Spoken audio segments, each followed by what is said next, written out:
பாதிக்கும். உன் நிலைமை கொஞ்சம் இறங்கி வந்தால் நிழலும் கூட விதிக்கும். மதியாதார் தலைவாசல் மிதிக்காதே என்று மானமுள்ள மனிதனுக்கு அவ்வை சொன்னது.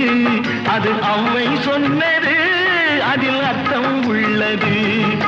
பரமசிவன் கழுத்தில் இருந்து பாம்பு கேட்டது, கருடா சௌக்கியமா? யாரும் இருக்கும் இடத்தில் இருந்து கொண்டா